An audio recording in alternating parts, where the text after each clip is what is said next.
Well, good morning, everybody. Good morning here in the Netherlands. I don't know where you are in the world, so probably it's either early morning or maybe later on the day.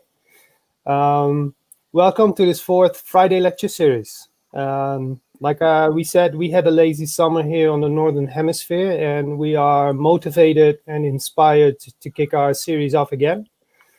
And today we are crossing borders. In this COVID situation, maybe travel is a bit more difficult, challenging, impossible for many as well. So let's cross borders in a different way. Let's cross borders talking about sports and occupational medicine and leisure time and occupational physical activity. I think my colleagues here, Paul Kuijer and Mario Maas from Amsterdam UMC, have created a stellar program with international speakers, and we go into various aspects of physical activity and health across the span. So before I give it over, this is a bit amateuristic. Paul, Mario, maybe Yes. you can briefly introduce yourself and introduce the program. Yes, thank you very much, Evert. Thank you for having us. I'm a scientist and a teacher, and I do a little bit of patient care on occupational health and occupational medicine, and I got a special interest in workers with musculoskeletal disorders. And my favorite patients are people with knee osteoarthritis. Mario, short introduction of you. Well, good morning to everyone. Happy that you are joining this live event. Thanks, Evert, for hosting this. My name is Mario Maas. I'm professor of radiology, focused on musculoskeletal radiology. And in my daily work, I also focus on sports activities and education. Yes, and Mario and I like to give a special warm welcome to our 31 medical students. Mario Maas and I are heavily involved in teaching, and at the moment we got two elective courses. One is called Body in Motion, and the other one is called Physician in Elite Sports and other high demanding professions. So we are trying to cross borders not only in teaching regarding work and sports, but also in research and patient care. So that's why we are very glad you'll have us. And I'll try to keep it short. We got four excellent presenters, even five. The first one is a duo presentation. And I think we learn about themes that are relevant for sports, occupational medicine, leisure time physical activity, and occupational physical activity. And regarding risk assessments, deciding whether or not diseases are work-related, and of course return to sports and return to play. But let's give the floor to the first two presenters, Dr. Alice Freiburg and Professor Andrea Seidler. I know at least that they are experts in work assessment of work-related diseases, and they'll show in a few minutes why. Thank you very much, both. Thanks a lot. Good morning, Central Europe time. Good evening, Sydney time. Maybe my daughter's listening. Hello to all participants all over the world. Is knee osteoarthritis in professional football players an occupational disease? We would like to reflect this question against the background of the German occupational disease system, and afterwards we would like to present a systematic review on this topic. The German statutory accident insurance was founded by Chancellor Bismarck in the 80s of the 19th century. First, only included work-related accidents, and since 1925, also occupational diseases. Main criterion for an occupational disease is occupational causation. All physicians in Germany are obliged to report suspected occupational diseases. So musculoskeletal occupational diseases begin with the number 2, and altogether we have 80 occupational diseases in the list. In 2019, there were about 80,000 cases of suspected occupational diseases decided, and of those, about 18,000 occupational diseases were recognized. About 2,500 people died from occupational disease in 2019, most of them due to asbestos exposure decades ago. So if we compare the incidence of recognized occupational diseases between Germany and other European countries, we see German is the red line. We see a relatively low incidence of recognized occupational diseases in Germany.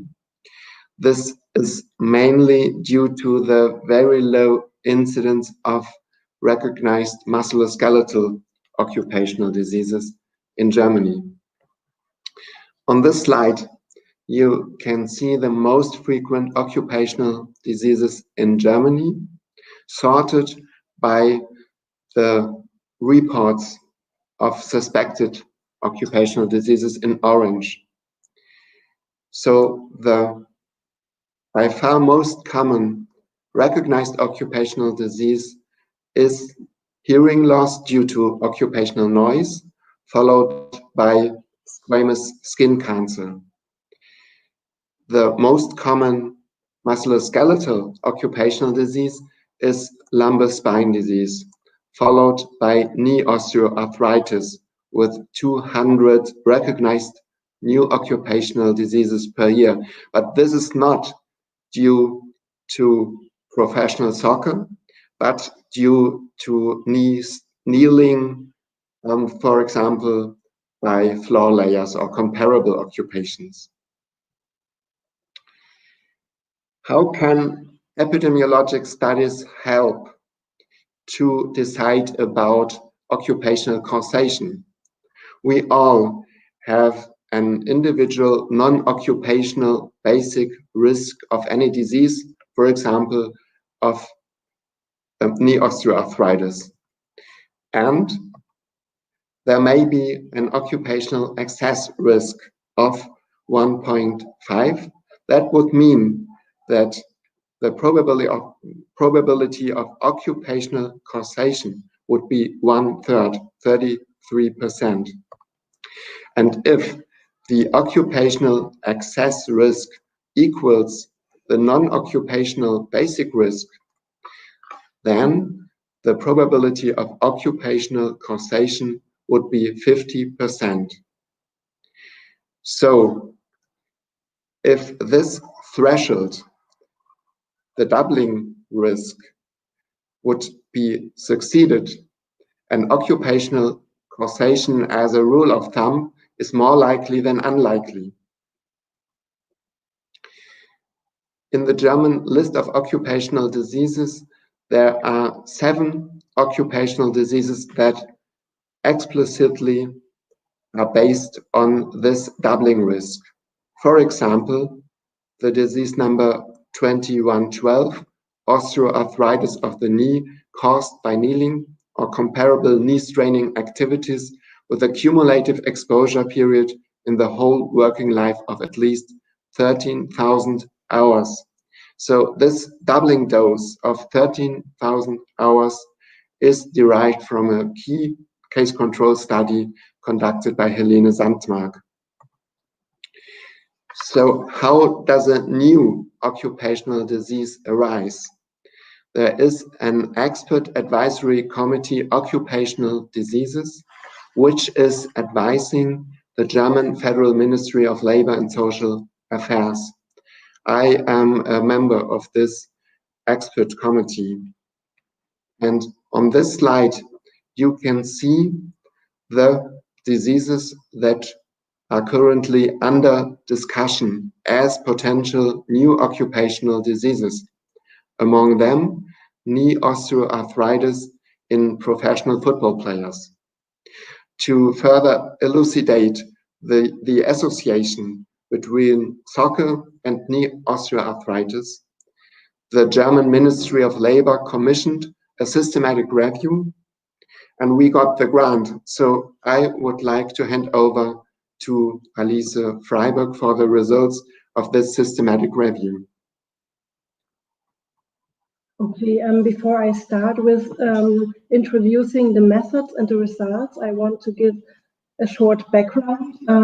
Professional soccer players suffer from high strains due to several reasons. For example, they have a very high running performance during a game and also during training, and they have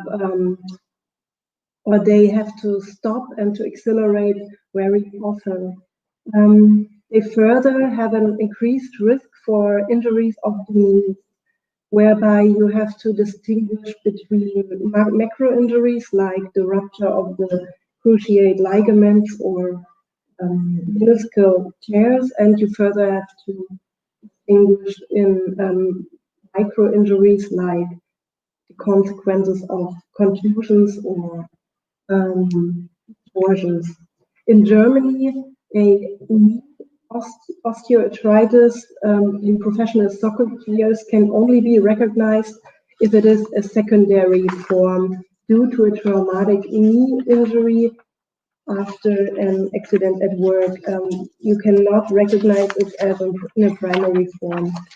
In the past, several reviews have investigated the association between playing professional soccer and knee osteoarthritis, but these suffered from some methodological or content-related flaws. For example, some did not required quality criteria like double study selection or using critical appraisal tools. Some did also include primary studies without comparison proofs. Some did not include very important primary studies on the topic, and many did not consider macro injuries in the analysis about the risk of knee osteoarthritis in professional soccer players. And thus, we conducted the systematic review also to overcome these flaws. Okay. We asked two research questions. The main research question was, do professional soccer players have an increased risk for knee osteoarthritis? And a sub-research question was, do professional soccer players without macro injuries of the knee joint have an increased risk for knee osteoarthritis? Prior to the conduct of the review, we set some inclusion and exclusion criteria. We only included studies on professional soccer players who played soccer professionally. Primary study had to have a comparison proof consisting of employed persons. The outcome of interest was knee osteoarthritis, and it could have been diagnosed in several forms like radiologically or arthroscopically, but also by self-report or clinical investigation. We only considered epidemiological observational studies, namely cohort studies, cross-sectional studies, and case control studies, and a study needed to have a response of at least 10% and needed to have a representative recruitment procedure to ensure or to avoid selection bias within a study. We used the PRISMA statement to ensure a high reporting quality. We published the study protocol prior to the conduct of the review. We searched the medical databases Medline, EMBOS, and the Web of Science on March 26, 2019, and we further conducted hand searches by forward searches and screening reference lists. The titles and abstracts, as well as the full text of the database search, were screened by two reviewers independent from each other, and the hand searches were carried out by one reviewer, and if a full text seemed to be illegible for inclusion, another or second reviewer also screened the full text. we extracted the data in standardized data extraction forms by 2 reviewers, and also assessed the quality of the included studies by using a risk of bias assessment tool, and this was also done by 2 reviewers. And we conducted several statistical analyses, like meta-analysis on the associations, using random effects models, and for an association, at least 3 studies needed to be excluded. We tried to derive an exposure-response relationship and also a doubling based on 1 study for recreational soccer. And we assessed the quality of the evidence by using the CRATE assessment tool. Here you can see the results. And here you can see the results of the study selection. By searching the databases, we found nearly 15,500 references, and by the hand searches, 3,000 references. After excluding duplicates, we need to screen 13,000 titles and abstracts. Of these, we excluded nearly all of them, and only 39 full text seemed to be relevant, and thus we screened the full text, and of these 9 studies were included in our qualitative and quantitative synthesis. For the title abstract screening, we had a moderate agreement according to Cohen's kappa, and for the full text screening, the agreement between the reviewers was very good, with a kappa of 0.75. Here you can see the study characteristics of 5 of the included studies. All of the 9 studies were included, were conducted in Europe. 1 was on retrospective studies and 5 cross-sectional studies. All of these investigated professional soccer players, and most of these 6 had population controls. Only 1 had as a comparison professional shooters, and the outcome was investigated with different forms of diagnosing. And then we also had 3 case control studies, which included professional soccer and recreational soccer, and one of these was able to differentiate between professional and recreational soccer. Here you can see the results of the risk of bias assessment. In short, I want to tell you that we investigated 6 major domains, which was the basis for the overall risk of bias assessment of a study. And to have a low risk of overall bias, all of these 6 major domains needed to be of low risk of bias. To answer the research question 1, we conducted 2 meta-analyses, and you can see the first one. There we summarized all studies with objectively diagnosed knee osteoarthritis diagnosis, and the pool odds ratio was 2.3, meaning that professional soccer players have a 2.3-fold increased risk for developing knee osteoarthritis compared to the general population. And then we also merged radiologically diagnosed knee osteoarthritis, and there the odds ratio was even higher. But here you have to be cautious, as one of these studies had professional shooters as comparison group, and these seem to be healthier than the general population, leading to a higher odds ratio. For answering the second research question, does a knee osteoarthritis occur even when a professional soccer player did not have a macro injury of the knee? Compared studies which excluded macro injuries with those which did not, and we found that even when participants with macro injuries were excluded, the risk for knee osteoarthritis was 2.8 fold increase for developing the disease. And also, if a study adjusted for the macro injuries of the knee, the risk was increased, as you can see, of the odds ratio of 2.71. And then we further tried to derive an exposure-response relationship in the way that research studies, which had a odds ratio for recreational soccer and professional soccer.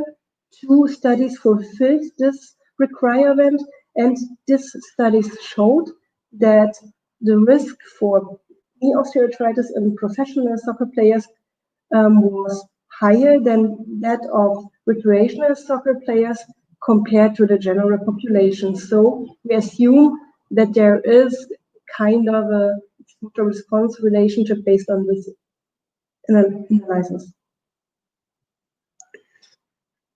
On the basis of these results, it seems quite clear that professional soccer can lead to knee osteoarthritis. But how much soccer is needed to damage the knee? There was only one study that allowed for deriving the dose-response relationship, which was our own case control study. And you can see in the categorized analysis that the doubling risk is reached between 1,700 and 4,000 hours of soccer playing. However, the dose-response relationship is not linear. So we reanalyzed the data based on the continuous number of soccer hours, applying a non-linear model, a second-degree polynomial, and we could find a doubling dose of about 6,000 hours of soccer playing. I would like to underline that this case control study mostly includes recreational soccer, not professional soccer. So this study cannot be transferred to professional soccer. We found low to moderate quality of evidence for the relationship between professional soccer and knee osteoarthritis when we applied the grade assessment, with an overall relative risk estimate of 2.3. But even when we excluded macro injuries, the considerably elevated relative risk remained. I would like to underline that the included studies did not allow for a more precise localization of the joint damages. And there weren't any studies on female professional soccer players. As a methodological strength of our study, we excluded all studies based on convenience samples and all studies that had a very low response. We did not consider body mass index as a key confounder because BMI might also be a consequence of soccer playing.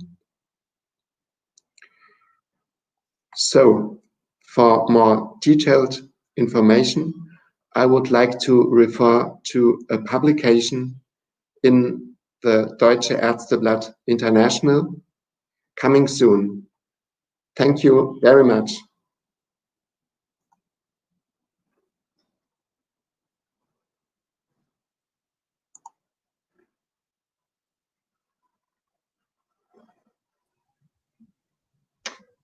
Thank you very much, Andreas, and of course, Alice. A very detailed and well thought of study. You did a wonderful job and even left minutes over for discussion. So feel free. Maybe Mario, you can start the discussion.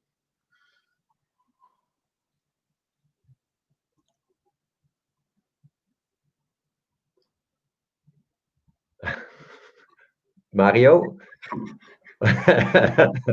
you're alive? Well, I'll start with the first question. Is Mario Maas, the colleague on the left or the right, is a radiologist. Is radiology needed to assess whether or not it's an occupational disease? You showed in your data that there's a higher risk in the meta-analysis, but is it really necessary? In the studies, there was not such a large difference between the results of the study which had radiologically diagnosed knee osteoarthritis. But for sure, in the diagnosis of an occupational disease, it would be necessary to have a radiologically diagnosed knee osteoarthritis with specific criteria, which we already have for the occupational disease number 2112 in Germany. Thank you very much. I'll look at the comments. If there are any participants who are willing to ask a question. I learned that Mario was not able to unmute himself, so that's why he's very quiet at the moment. No? How's the follow-up in Germany? What does Andreas Neuer think about this new criteria for knee osteoarthritis as an occupational disease, or how is it landed in the German professional soccer field? Could you elaborate on that? I'm not sure if it is already landed there.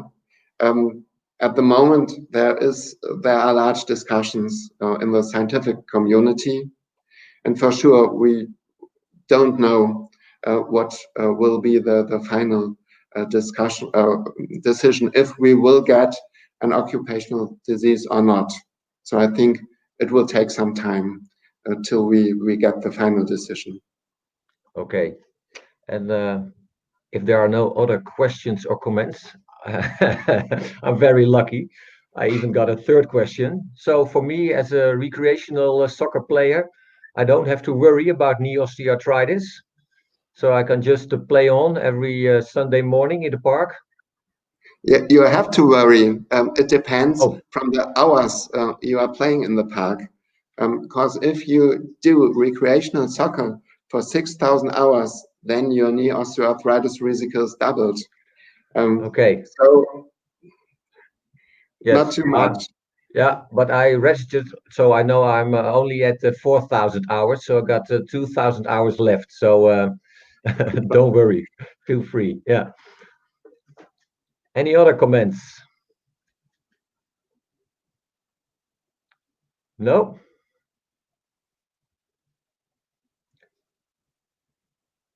Let's see, no comments. Finally, your paper is in German. Maybe that's no, it's in No, it is in German, but it's also in English. So the complete paper will be published in English, but it will take a few weeks or maybe months. Okay. One small final question from the audience. Do you expect results to differ regarding women soccer players? I don't know. I guess not. There were not in the near future. Maybe later. There were 3 studies or 4 studies on female professional soccer players, but these did not have a comparison group or did not fulfill our requirement for recruitment. So we could not include them. But they were older, so there are not many yet. Okay. Thank you very much. So we have to do an international study, I think. I think a lot of us like to join. Thank you very much. Oh, yeah, given the time, Jari Damen, sorry. We'll have to switch to the other presenter. Hope you have understanding for that.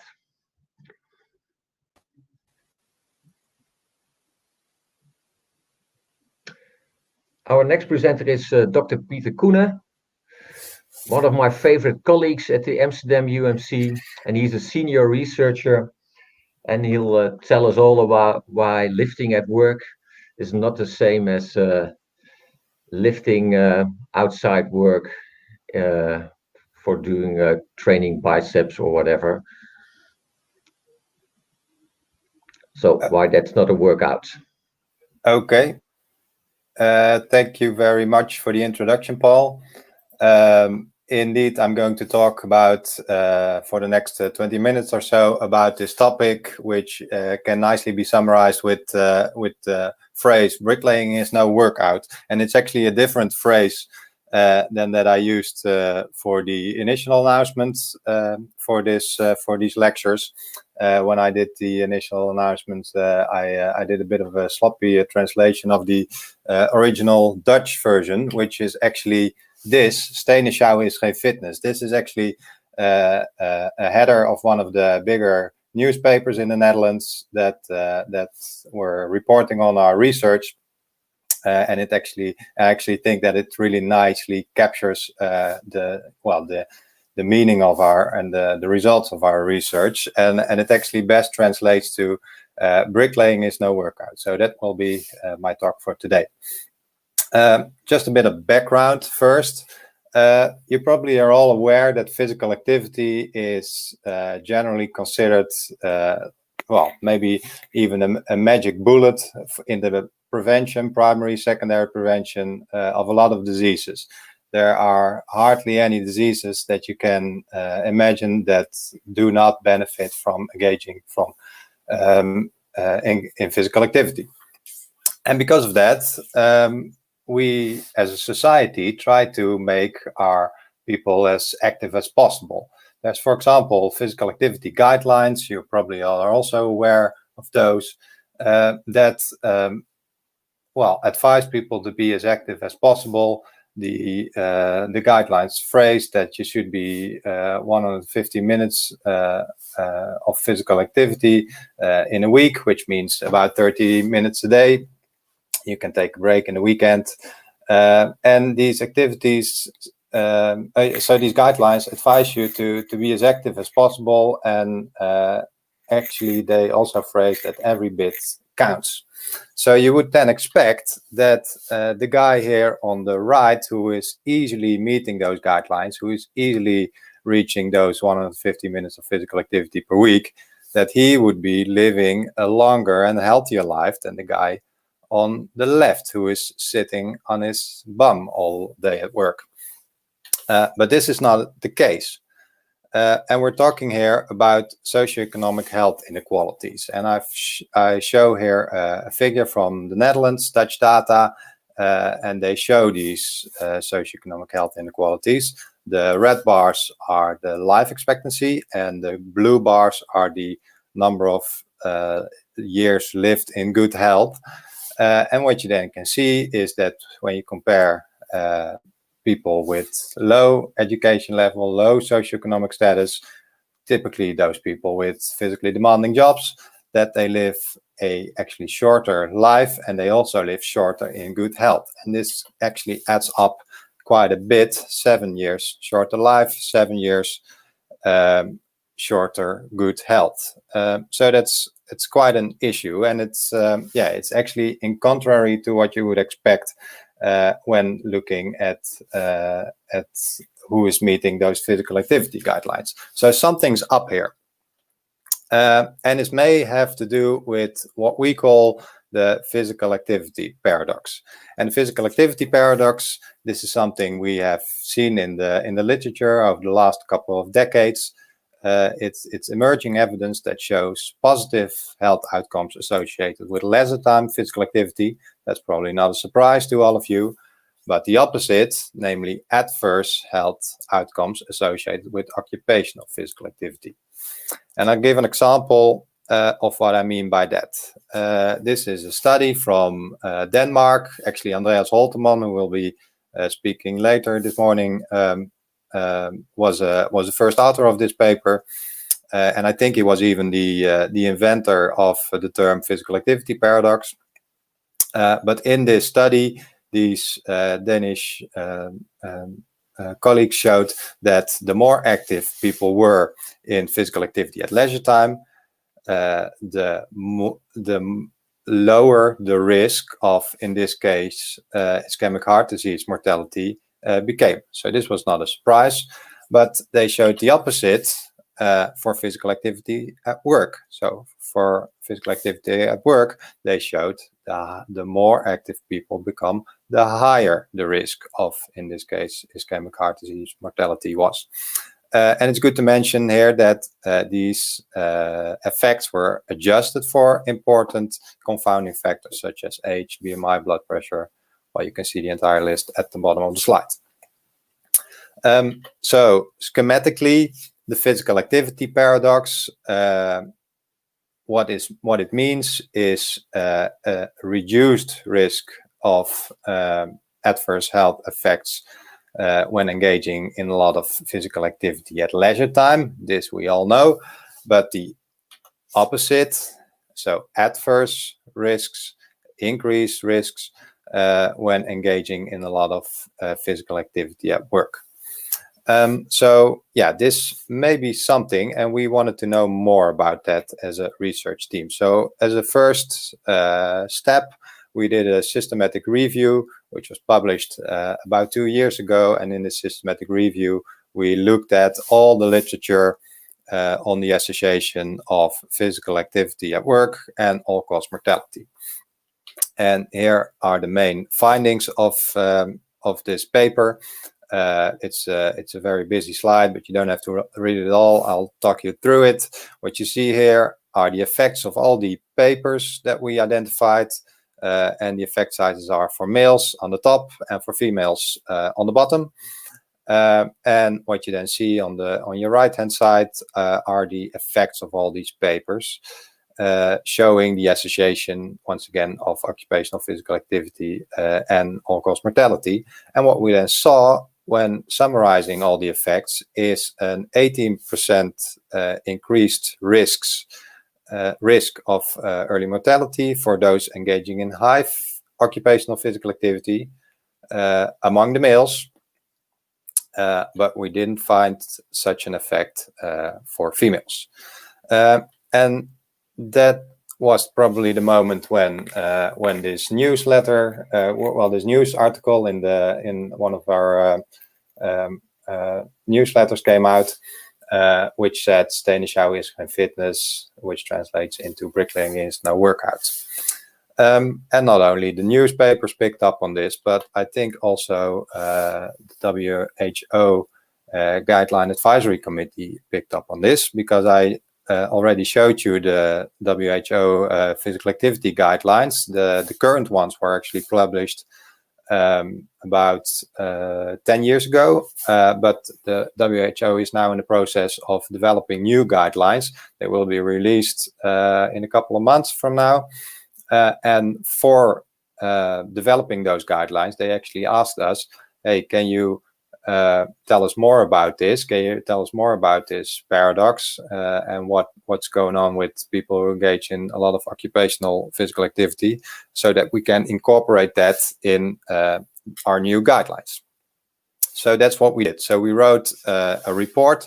It's already published on the website I just showed you, but it will also be published in a special issue of BJSM at the same time when the guidelines will be released, which will be in November, I believe.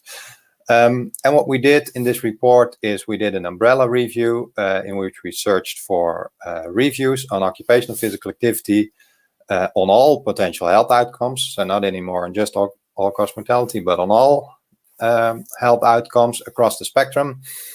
And we summarized the evidence, and we also graded the evidence. So we wanted to know what the quality of the evidence was. And this is the main figure from that report and from that paper that will be published soon.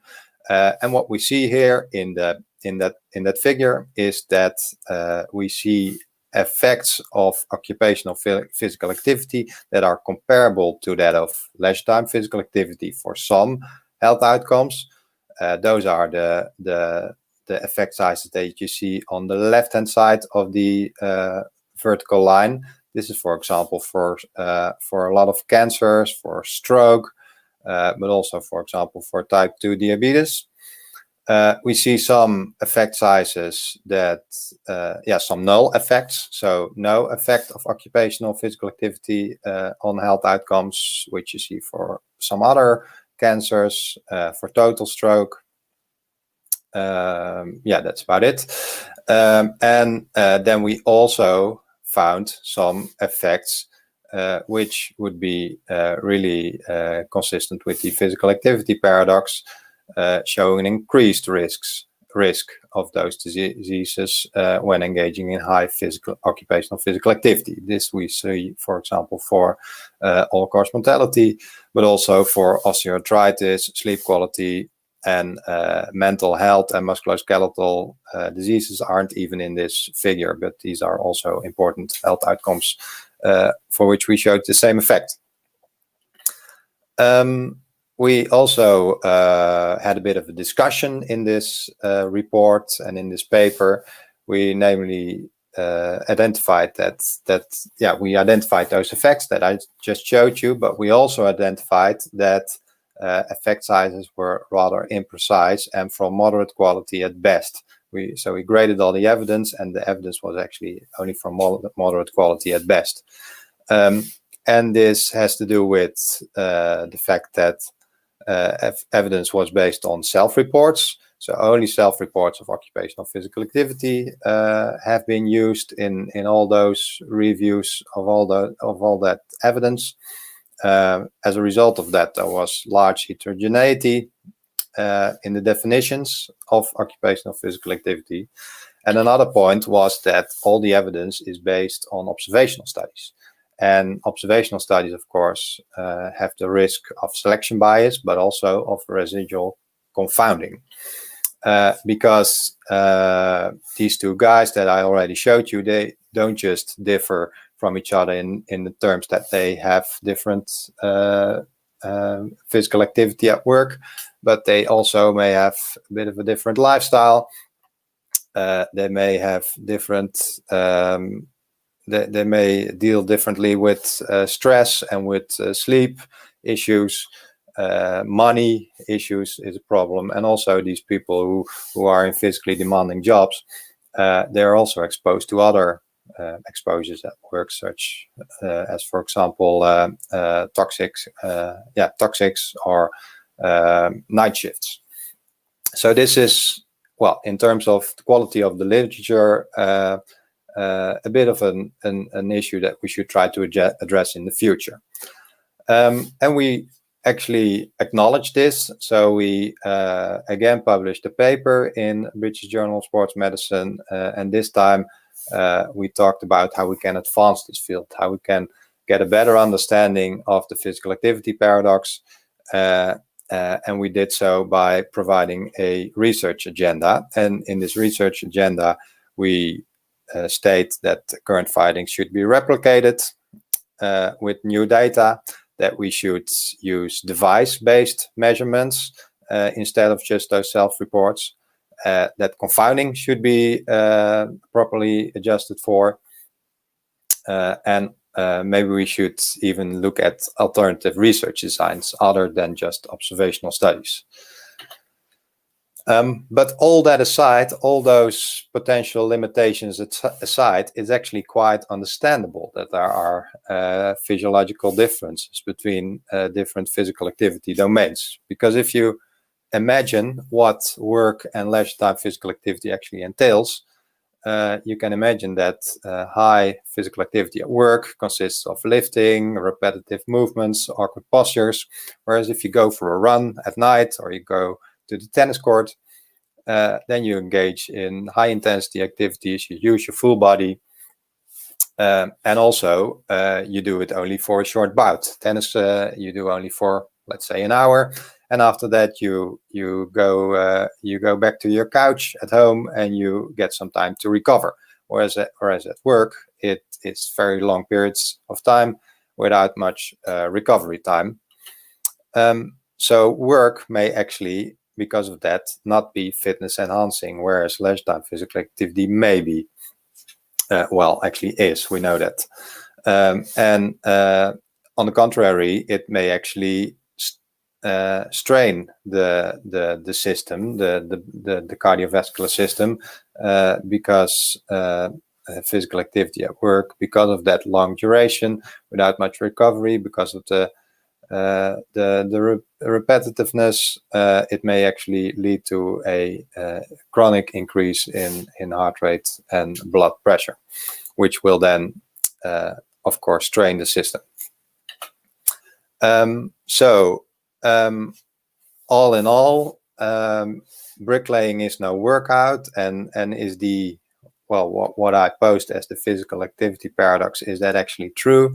Well, I think that it may not be as black and white as what I showed here. I think we see the effect as I post here for some health outcomes, like I said, all-cause mortality, osteoarthritis, sleep quality, but for some other health outcomes, we see it more like this. But even if it's like this, it's quite quite contrasting, the effect of physical activity at work and at leisure time, and it's an important issue to address, because there is a large group in our society that are actually highly physically active at work, and it's not just this guy, but it's also people who are building our roads, or people who are cleaning our buildings, who are nursing our elderly, and also guys like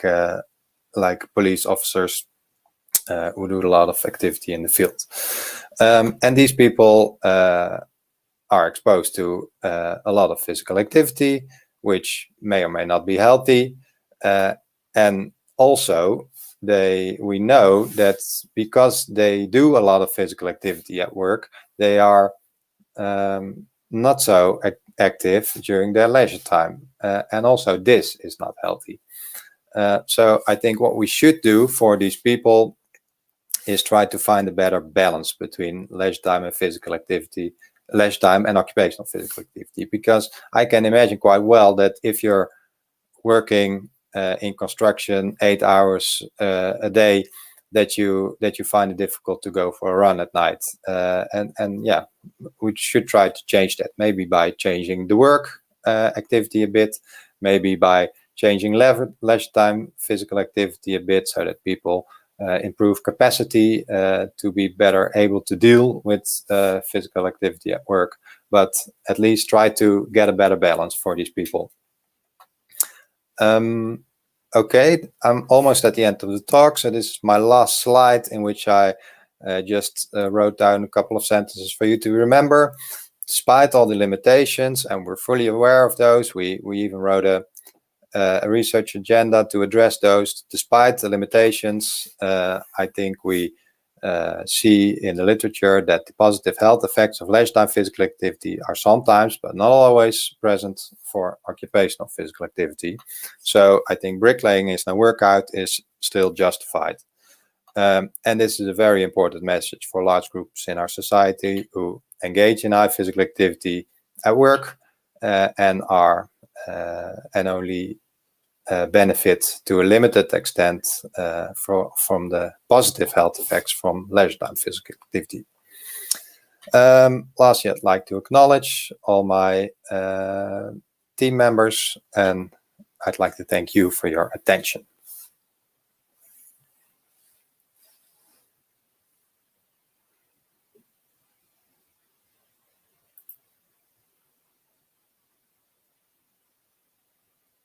I think you're muted, Paul. Well done. Thank you, Peter, for your very nice talk.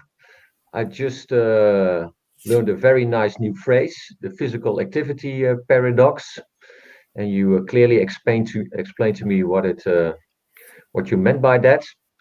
I'll have a look at my phone. Some people ask their questions via my mobile phone. I'll have a look at the comments if there are any questions. Otherwise, I'll have the privilege and the advantage of asking you the first question. A lot of my cycling mates are also bricklayers.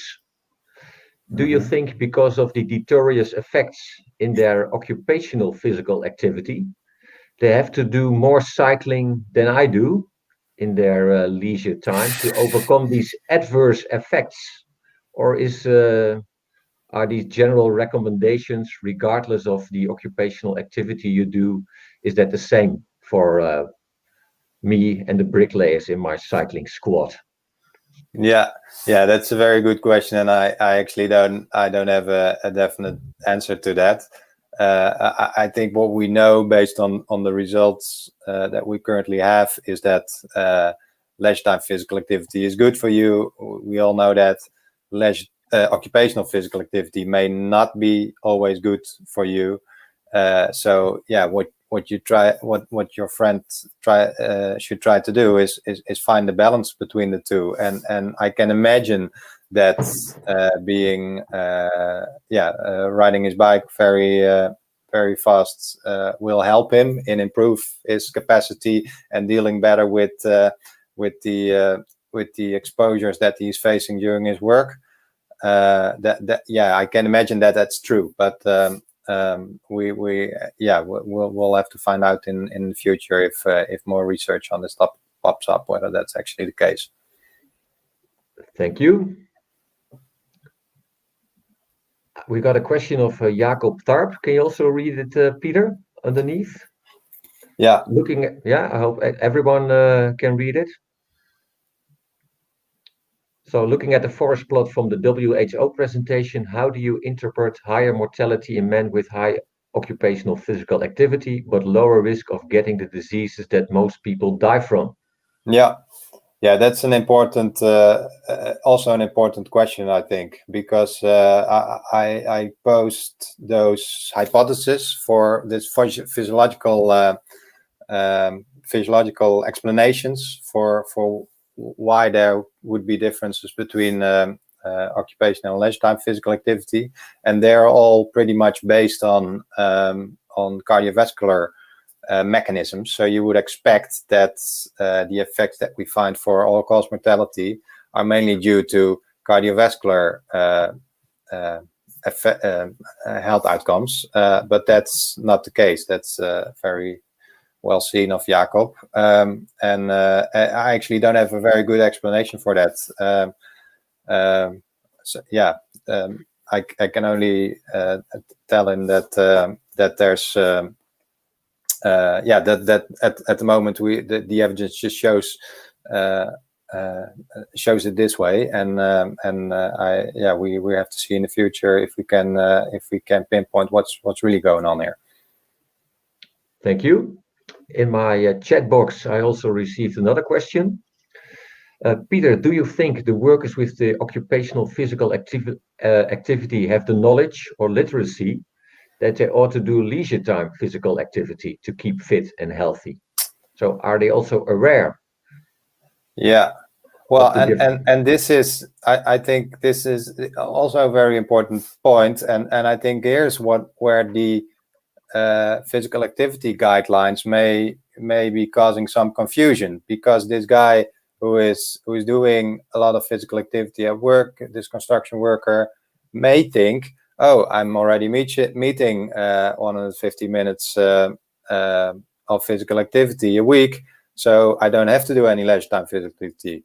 I may also not be up for it after a long day of work, but I may also not be, I don't even have to do it because I have been active at work all day.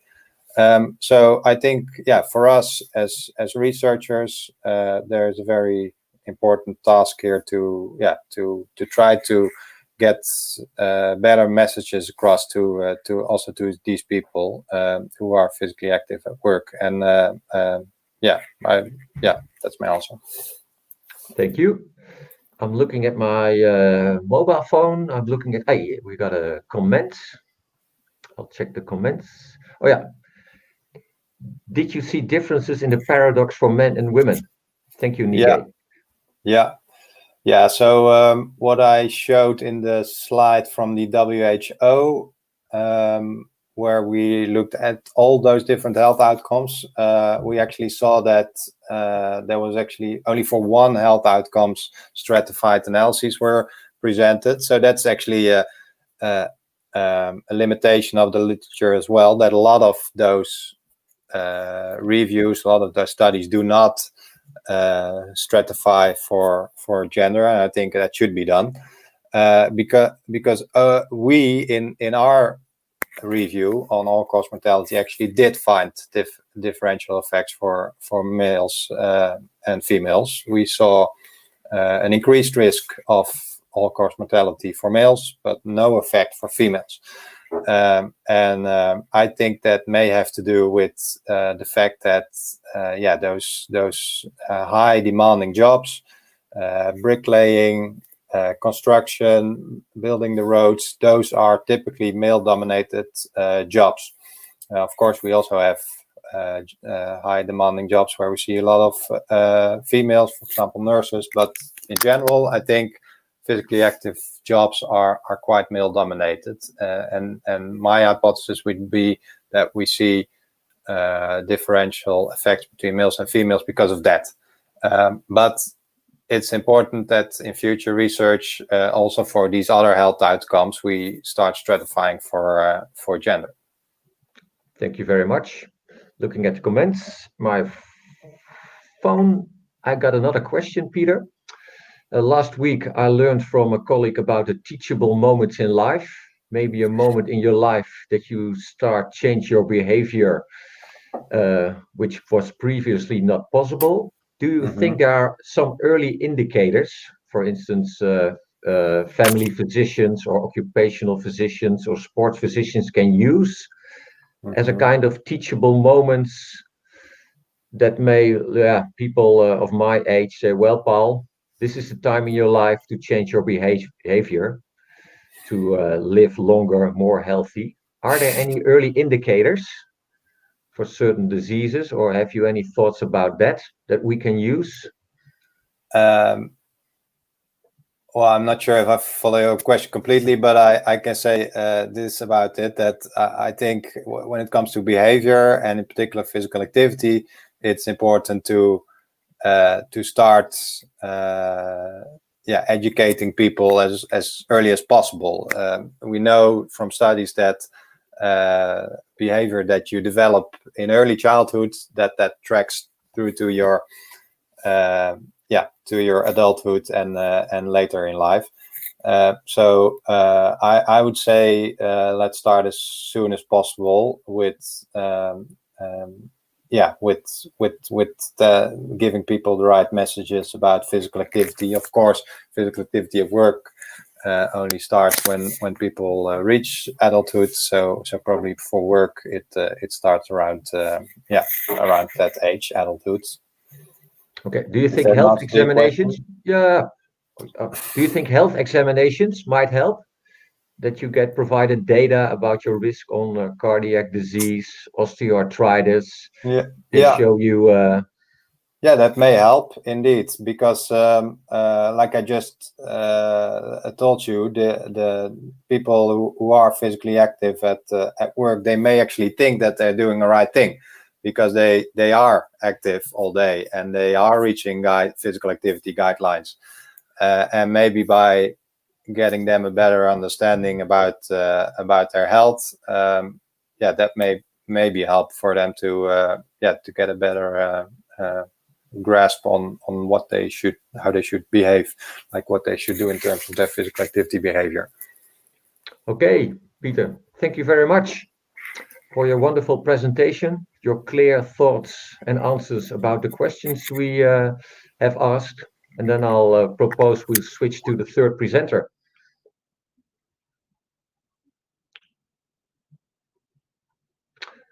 Welkom, Alexander Hoorntje. I know Alexander. Since recently he's a resident in orthopedic surgery. He's also a PhD student.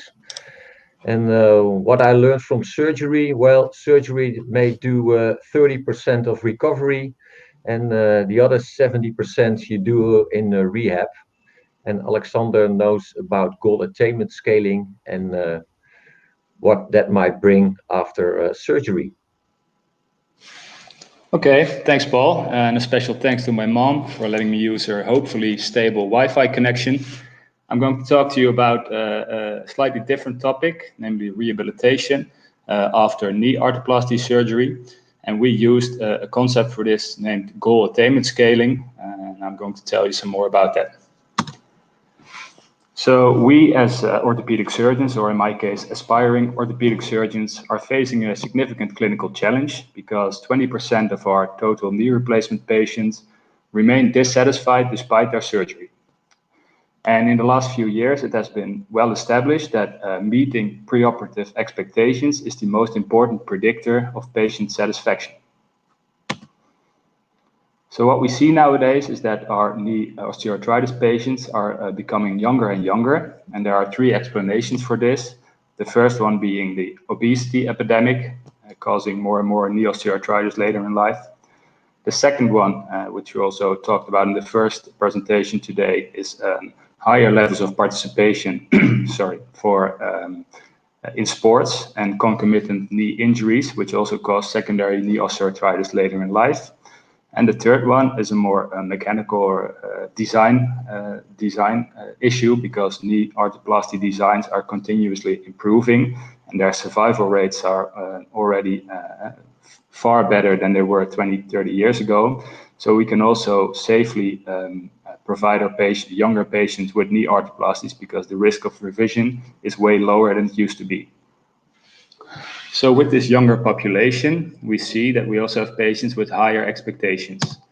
They want to go back to skiing and leg with their family. They wish to get back to work after their surgery in, for example, a shoe store. And also it's important for them to be able to walk in the park with their dog and their husband. And our team believes that to meet all these high expectations, it's very important to use goal-oriented rehabilitation. And for my part, I'm also trying to bridge the gap between occupational and sports medicine. So here's another example, which I will use during this presentation. Sorry, there it comes. Slide hiccup. There we go. So what you saw here was one of our key national players, Memphis Depay, who ruptured his anterior cruciate ligament almost 6 months. It was at the end of 2019, before the initial start of the European Championship. So that was a big blow to basically the whole nation, because it was predicted that he would never be able to return to his job, soccer or football, within 6 months of this surgery. I'll get back to that in a bit. But first, I'm going to tell you a bit more about the concept of goal attainment scaling. This was initially developed mainly as a measuring tool by Kirosuk and Sherman in 1968. And they developed this scale to be able to measure improvements of their patients in rehabilitation settings between groups. So every patient has his or her own rehabilitation goals, but based on their goal attainment scale, they were able to compare improvements between their patients on a group level. So it's a busy slide, but the most important thing for you guys to remember is one rule. Everyone who reads this scale should be able to perform the measurement and measure the goal and the outcome with their patient without the help of anyone else. So it should be super clear to everyone. And therefore you need to describe the setting as exact as possible, the method of measurement, and the patient instruction. So what are you telling your patient and how should they perform the goal? And then you have a few steps here, and you start with the baseline measurement, which is -2, and that is a description of the baseline outcome. So before the start of the rehabilitation, you measure the patient level or the performance of the patient at that point, and then you discuss with your patient the goal, which is 0, and that is the patient's desired outcome. And based on this goal 0 and baseline -2, you complete the other steps of the scale, with -3 being a decline or an outcome that's worse than the baseline measurement, -1 being an improvement from baseline, but still not the goal, and +1 and +2 being improvements that even exceed the patient's desired outcome. So I'll give you a few examples of goal attainment scaling skills in a bit, but first a bit more information on the requirements of a good goal attainment scaling skill. First of all, it's important that the goal should be formulated together with the patient. So the whole team, which may consist of rehabilitation specialists, physical therapists, orthopedic surgeons, and clearly the patient and his or her family, should support and agree the goal. Next, it is established that the goal attainment scaling goal should be described at the activity or participation level of the International Classification of Functioning, Health and Disability. So an example of an activity would be walking the stairs, and an example of a participation goal would be going to the cinema or the grocery store. Next, it's very important, you already saw it in the example I gave earlier, that the goal is formulated in a SMART way, with SMART standing for specific, measurable, achievable or attainable, relevant and realistic, and time-bound or timely. So the example you see here, patient can walk the stairs, is clearly an example that's not SMART. It's not specific, it's not really measurable. It may be achievable and relevant to the patient, but it's also not time-bound in this example. So this is not what you want. So the same goal, but then formulated in a SMART way, could be within 3 months of surgery, a patient can walk up and down the stairs of the rehab center, just 20 steps, and he or she will use the one handrail, which is on the same side as the handrail at his house. So that is a SMART goal. And more or less in line with that, a GAS skill should only include one variable, which could be, for example, distance, time, or number of repetitions, to always allow for an adequate measurement. And it's also part of the SMART phrase. So once more, the goal should be formulated together with the patient and the healthcare providers. It should be SMART at the activity or participation level of the ICF, and it may only include one variable for each goal attainment scaling skill. So I was invited to give this talk because we used goal attainment scaling rehabilitation in a randomized controlled trial, our ACTION trial, where we included 120 patients who were below 65 years of age and were still working at the time of surgery and who wished to return to work afterwards. And they were scheduled to undergo either unicompartmental or total knee arthroplasty. And for our intervention group, our patients were randomized to undergo goal attainment scaling rehabilitation. And here they were invited to visit a physical therapist prior to their surgery to set 3 goals: an activity of daily living goal, a work goal, and a sports or leisure time goal. And these goals were actually measured for the baseline measurement, -2. And then these goals were used to monitor the patient's progress over time until the follow-up 1 year post-operatively. And we also included another group of 60 patients who underwent standard rehabilitation without any of the previously mentioned extras. And our outcomes were visual analog scales from 0 to 100. And we asked patients for their satisfaction with their performance of activity. So their performance of activities of daily living, work activities, and sports or leisure time activities. So now to get it a bit more practical, here you can see an actual work goal of one of our ACTION trial patients. She was a 50-year-old female with left knee osteoarthritis, and she worked as a cleaner and had to clean windows every day. For this, she uses a step stool, which is 40 centimeters in height, and she has to step up and down the step stool to clean 20 to 30 consecutive windows daily, and she wishes to return to her job within 3 to 6 months. So the method of measurements could be as follows. A physical therapist observes and counts the number of times that a patient can step up the stool with her left leg and step down with her right leg while she's carrying a bucket of water. And the patient instruction would be step up the stool with your left leg without support and step down the stool with your right leg, and repeat this as often as you can. So this is the scale that we developed. Prior to her surgery, she measured the number of steps she could do with her painful knee, which was 4 to 6 times. This is an average of 3 measurements. And her goal, as stated, was to be able to step up and down 20 to 30 times. So this is the scale we developed for that, and that we use to monitor her progress after the surgery. So again, to bridge the gap here, I also made a work/sport goal for our male professional football player Memphis, who is recovering from his ACL rupture and repair. And it's essential for him to be ready for the European Championship 6 months from now, pre-corona this was. And the method of measurement would be that once the player was cleared by his medical team, he would join his team for an official football match. And the team doctor would use a stopwatch to measure the number of consecutive minutes he was able to play. And the patient instruction in this case would be easy: join your team for an official match and play for as long as you can. And here his goal would be to play for 51 to 90 minutes, more or less. 90 minutes would be optimal. And at baseline, at the start of his rehabilitation, he wouldn't be able to play more than 10 minutes. So as you may notice, the goal itself is clear, but this is not the rehabilitation scheme. So what we asked our physical therapists to do is to develop individualized rehabilitation schemes based on the specific goal attainment scaling goals of each patient.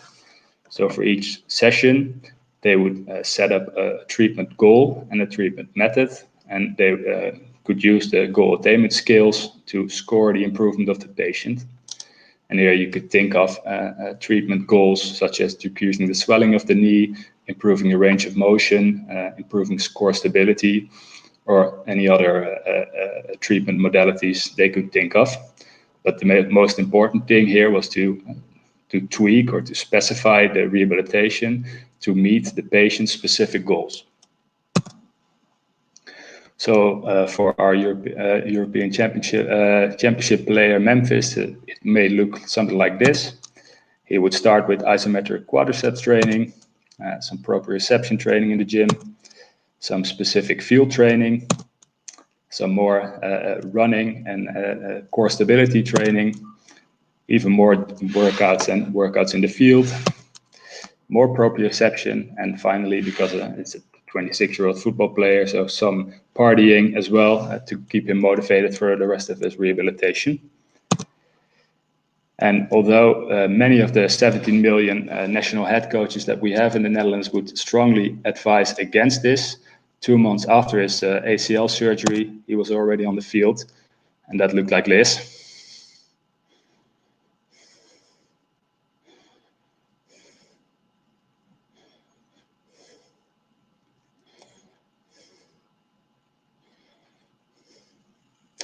So what's important to remember is that with his goal of playing 90 minutes as an official soccer match, Memphis would tweak his rehabilitation, for example, with these exercises, to actually attain his goal. Now, for the last 3 slides, I would like to take you through some results of our action trial, which I just introduced. Here you can see the goal attainment scaling scores at 3 and 6 months, which were the fixed measure points for our scores in the study.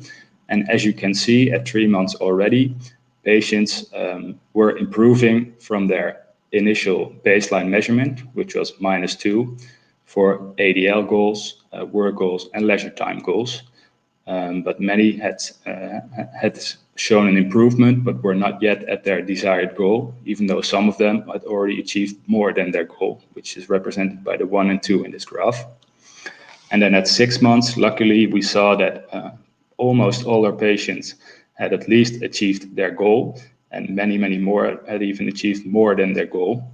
And this also suggested to us that their goals, which were 0, may not have been as ambitious as we thought. So they could have gone for a bit more if you see these improvements at 6 months. So here you can see the main outcome scores of our action trial, which were the satisfaction scores with the performance of ADL work and sports activities. And as you can see, for all these activities, the satisfaction significantly improved over time. And we found a significant difference between the intervention group, which used goal attainment scaling rehabilitation, and the control group for the work outcome measure, where the patients in the intervention group were significantly more satisfied with their performance of work activities compared to the control group. And it's also always dangerous to talk about trends, especially when you're in a Friday lecture series with a lot of scientists. But as you can see, an almost similar increase was observed for the sports leisure time satisfaction scores, but we used a cutoff of P is 0.01 to correct for the three main outcome measures that we included.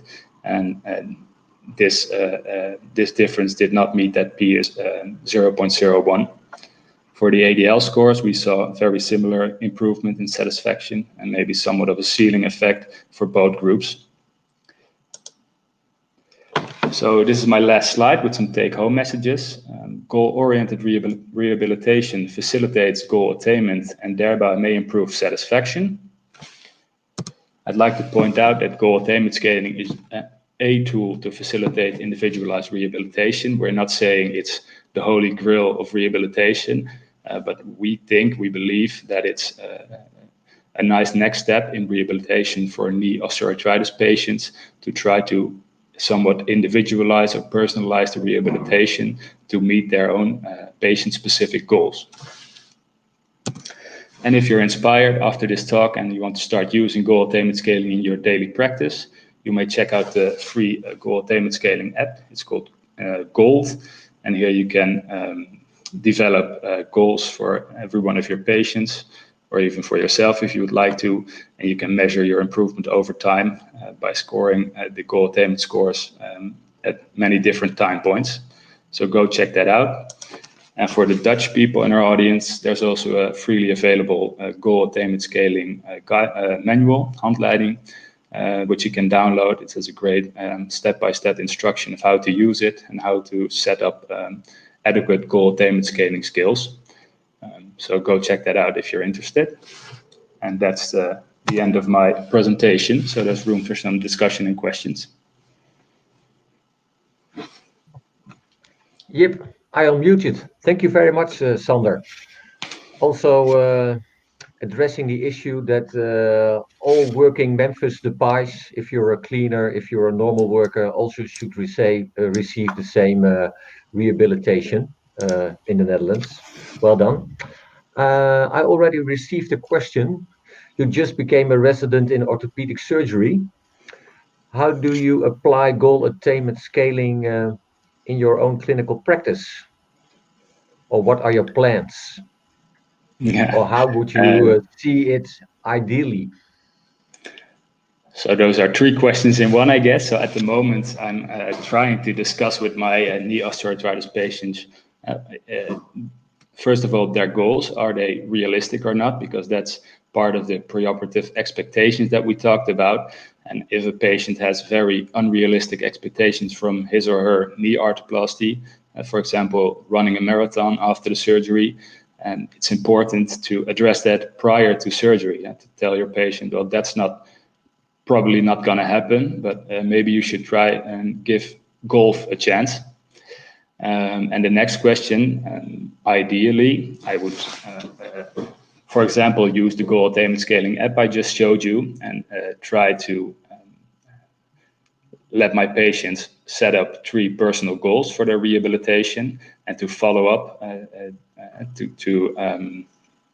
follow up their goal attainment scaling scores via an app or via email or via whatever, so we can discuss their progress during our follow-up visits in the hospital, and I can also stay in touch with their physical therapist to discuss any problems during the rehabilitation.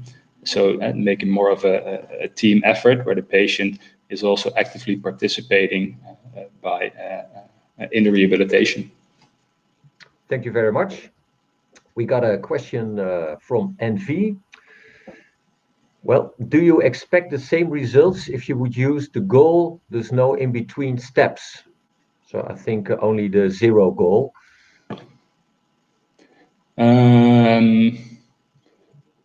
That's a good question. I'm not entirely sure. I think it's important for patients, and that's why we also pointed out that it's important to measure the baseline outcome, so prior to surgery, because patients tend to forget their performance from a few months back. So it's important. You can use the goal attainment scale to show them, well, actually, when you came in, you weren't even able to walk for 5 minutes without having to stop because of knee pain. Then at 3 months, you were actually improving because you could walk for 10 minutes, which was -1. And we are still working towards the ultimate goal of walking for 30 minutes without having to stop. So I think that in-between step might motivate the patient to carry on and to see that they actually are improving, despite it might not feel that way. Thank you. See if we got any other comments or questions. Yes, you already addressed it a little bit, but what are the working ingredients of goal attainment scaling? Is it attention? Is it the team effort? Is it setting realistic expectations? Is it that the physiotherapists might more smartly invent exercises, whatever, to reach your goal? What do you think are the working ingredients of goal attainment scaling? Well, that's a great question and a great answer in itself as well. I don't have to say anything more. No, I think it's a bit of all of that. I don't think that, as I said, goal attainment scaling is a method to improve rehabilitation, we believe, but it's based on all those ingredients. So setting realistic expectations, monitoring the patient's progress adequately, participate with the entire team, so the physical therapist, the orthopedic surgeon, the patient and his or her family, and also trying to trigger your physical therapist to go the extra mile in their rehabilitation. So don't do the standard range of motion exercises time and time again, but try to adjust or tweak your rehabilitation to a patient's goal. If it's walking for 45 minutes, you may need to do some more than just improve the range of motion of the knee. You also want to train their stamina, set them on the treadmill. So it's a bit of all of those ingredients, I guess. Thank you. And including shopping and partying, I learned from Memphis Depay. That's right. Yeah, you also need to keep that in mind. Thank you. I received another question. Goal attainment scaling seemed to have an effect for leisure time and work, but not for activities of daily life.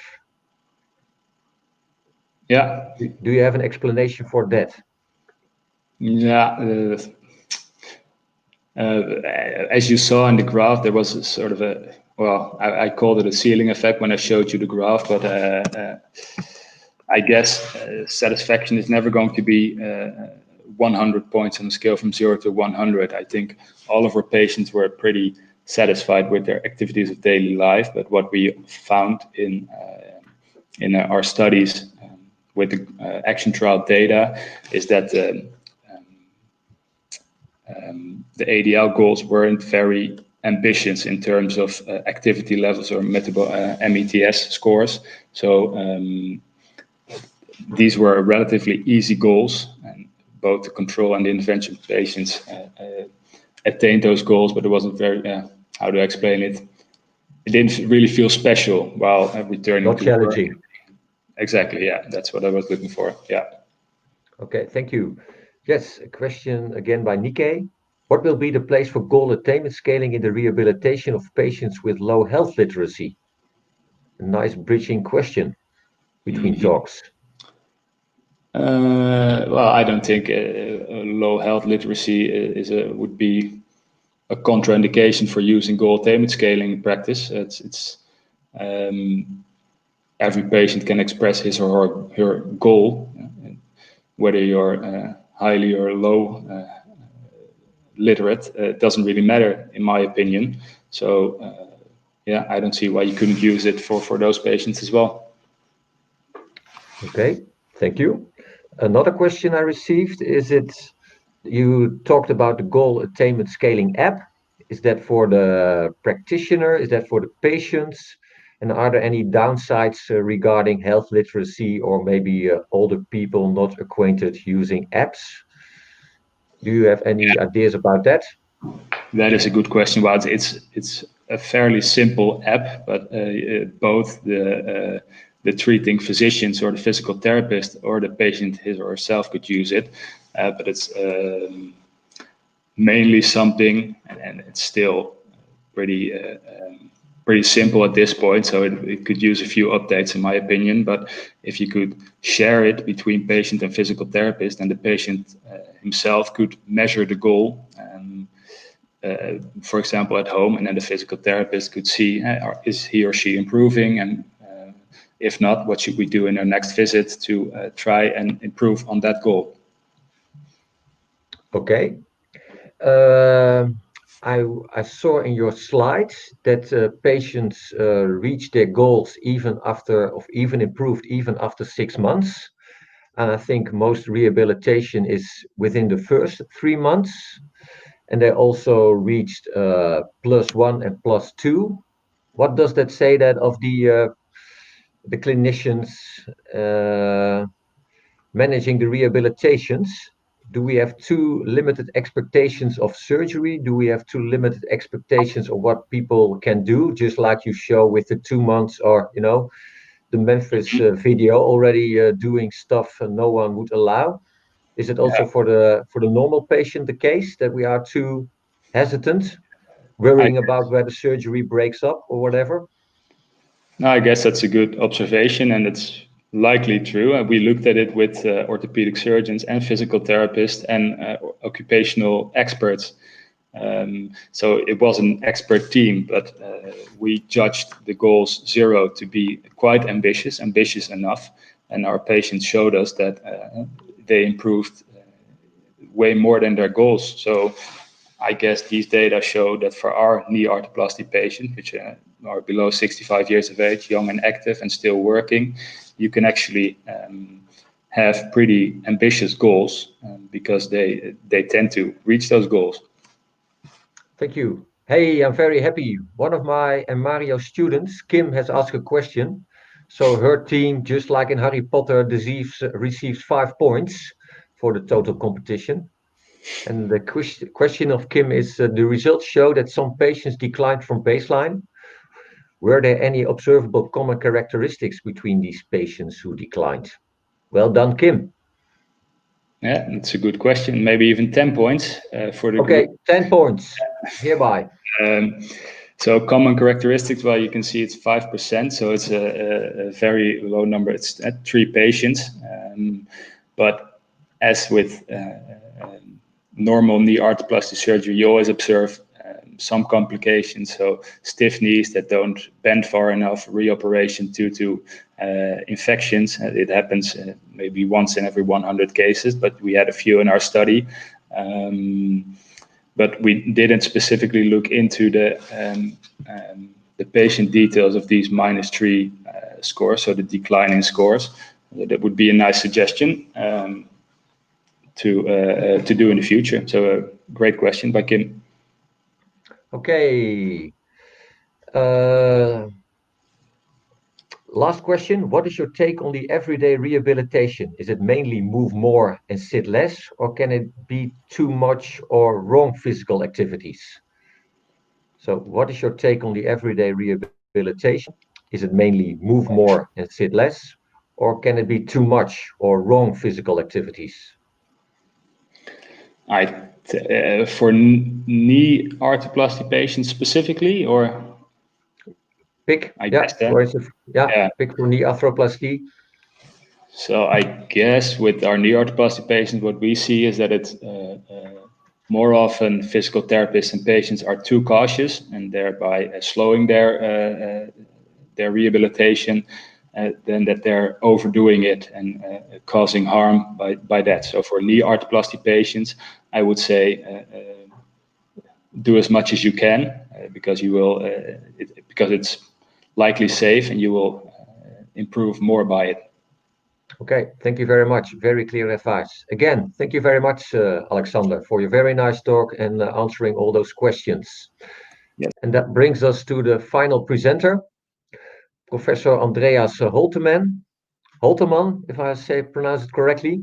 I just learned, did you invented the physical activity paradox phrase? Well, it's I think it's the first time it was mentioned as a paradox. It's from the Oslo study cohort from the, was it 80 something? So almost before I was born. Paradox was mentioned. So I partly stole it from calling it the physical activity paradox.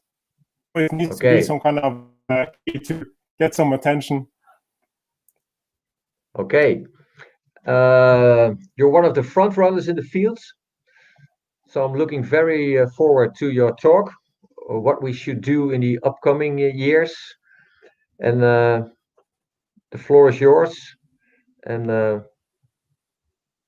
looking forward to learn. Yeah. And maybe, yeah.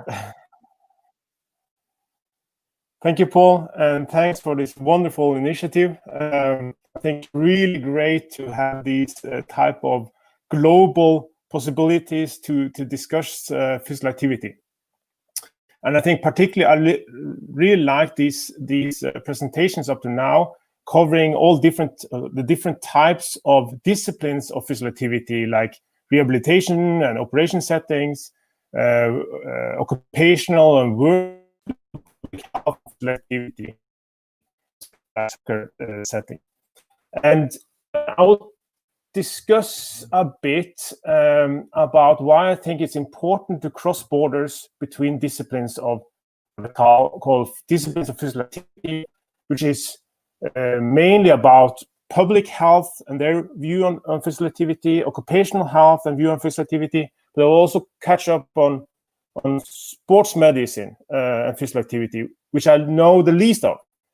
So I hope you can help me out there with respect to the questions. I'll try as much as possible with a smile. So just to get your thinking as much as possible. And I'll just up on what was mentioned in one of the questions. It was about health literacy. And I thought a lot about we should invent a physical activity literacy. How would that look like across different disciplines? So let's say that a person, an adult person, 50 years of age, how do you think that we will try to educate this person to be literate about physical activity when it's about leisure time, when it's about how to behave at work, and with respect to if you get some kind of injury or some health issues which you need to improve upon.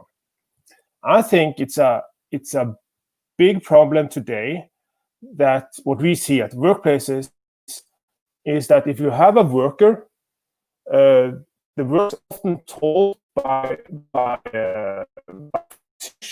or the health authority or just the news that be as much physically active as possible. But when going to the workplace, it's a lot about, well, you should be cautious about this and that. You should not lift too much, and you should not do these type of movements. And I think it's not that strange that some of the particularly workers can be very confused about this and then not really know what to do. Let's go on with my slides. I will also refer to my other, as was done. This is my this is photo from our hometown in Lofoten, Norway, and it's not only because I would like to show you where I come from.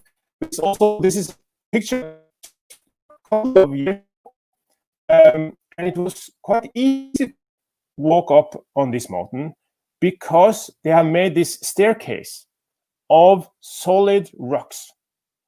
And you can see it's all the way down from the road down here, and the many hundreds of meters up this field up to the top, entire way up. And who think this? Yeah, it was these guys. And when I walked up here together with my mom, this was a nice staircase, and who has been doing it, and so forth. I said that, well, this must really be problematic. These rocks are really heavy, and it's a lot of them. So isn't that so that they will be injured or be very fatigued or have some problems? And then my mother said, no, it's great to be physically active. It's the best thing you can do. And these guys were interviewed by local media, and they said, this is just free exercise. So this is one of the jobs you can have. And then I was just fascinating. How can it be my mother said, how can it be that her approach to this would be so different from mine? And I think if we were in the audience, I would really like to ask the question, who of you think this is healthy for musculoskeletal health, for cardiovascular health, or mental health? Yeah. If we look at physical activity, I think the definition of physical activity is similar across all disciplines. It's defined as any body movement produced by skeletal muscles that require energy expenditure. And I think this is, I really believe this is the same concept we have about physical activity across disciplines. And I think we have a common ancestry about the marathon run came about. It's this soldier running from Marathon to Athens to warn the Greeks, warn the Greeks about military attack. At least this soldier was in principle paid for his job, so it was a worker. I think a marvelous performance, so almost like some kind of sport. And I actually think that he died afterwards. I think this shows that we have some kind of basic common ancestry.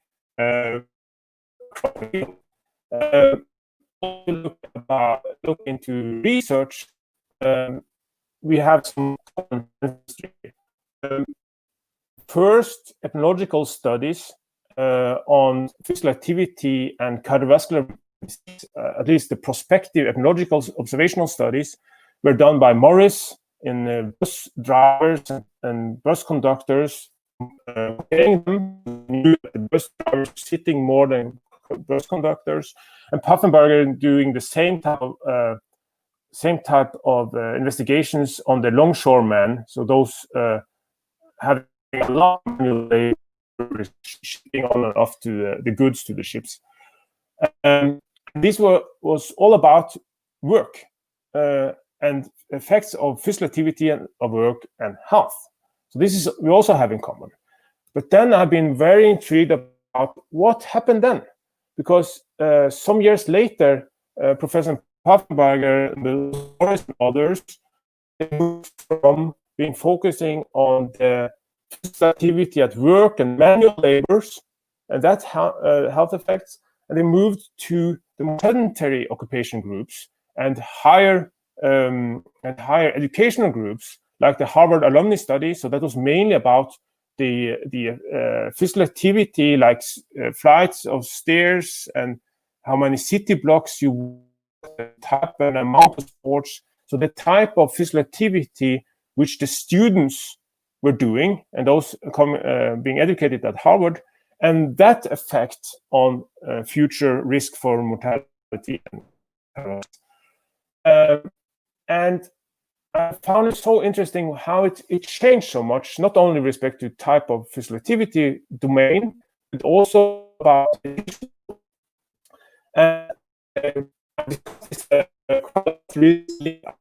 was on the barrier. And well, it's most likely one of the reasons that both Morris and other colleagues, they believe that it's the sedentary work which is the problem. So that's the reason we should not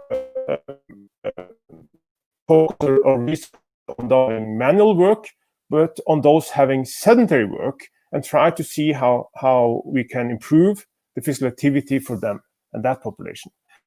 And I think this is very intriguing, because I think it's fascinating that as a field like public health, that very much have been focused on sedentary work and sedentary workers, which are often much higher educated and with much more privilege than those having manual work. And could this potentially actually increase this approach to physical activity? Could it actually increase the socioeconomic inequalities in health? And together with Leon Straker and other colleagues, we have, I think it's out today. It's an editorial in British Journal of Sports Medicine where we discuss this about, can it actually be so that the focus on these type of workers, these type of sedentary work, and that actually could increase the socioeconomic inequalities. Into one of the most recent physical activity guidelines from the US from 2018, it's fascinating to see that occupational physical activity, it's barely mentioned. And if you read the report, it states that most of the findings, some of these are based on studies of leisure time physical activity and not occupational physical activity. And I also think, like Peter mentioned, that I find it's quite strange, because for many groups, and that's most often the low educated, lower socioeconomic groups, it's work which is the main domain of physical activity. And I find it just intriguing how this can be possible. But in the end, I've also been faced a lot with the question about, in the bitter end, isn't it just about just move more and sit less? And why are you making so much a fuss about it? Don't you just make it the advice with respect to activity much more difficult and then harder to communicate with the public if you're saying that, well, some physical activity might actually not be as beneficial? And I think based on some of the most recent literature, like this brilliant study by Ulf Ekland and colleagues about axiometry measurements of physical activity throughout the several days, often a week, and the association with mortality, you can see it's generally beneficial effects, which you can see both for total and LPA and MVPA, and you can see the opposites for sedentary behavior. But still, I think it's like everyone can see that, for instance, for MVPA, it's at least not linear. And I think for many workers, let's say some of the workers which we have worked a lot with is construction workers doing a lot of heavy manual labor. I think they up to much higher minutes of at least moderate physical activity than is on this scale. And you can see that is the confidence in so wide. So I think really good to be further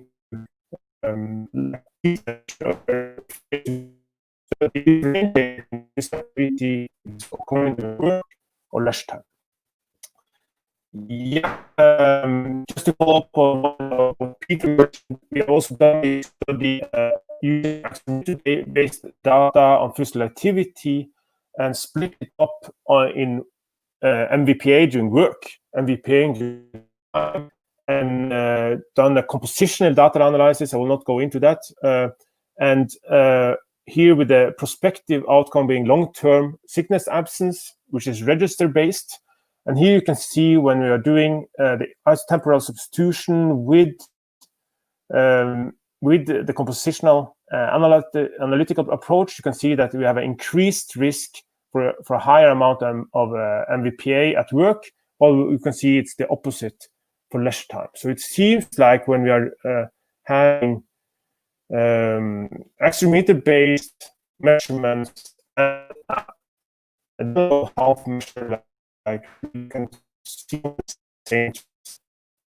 Well, back to the difference. How can try to make it very clear, and I've tried to do it here the best I could.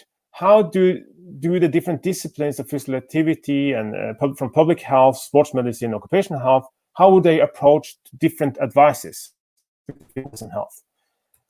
I think the general advice currently is more physical activity, the better. And I think for sure that this is something from public health and leisure time physical activity completely agree upon. But when I ask my colleagues from occupational physical activity, most of those people say no. It's not necessarily so that it's more physical activity at work, the better. For sports medicine, I don't really know.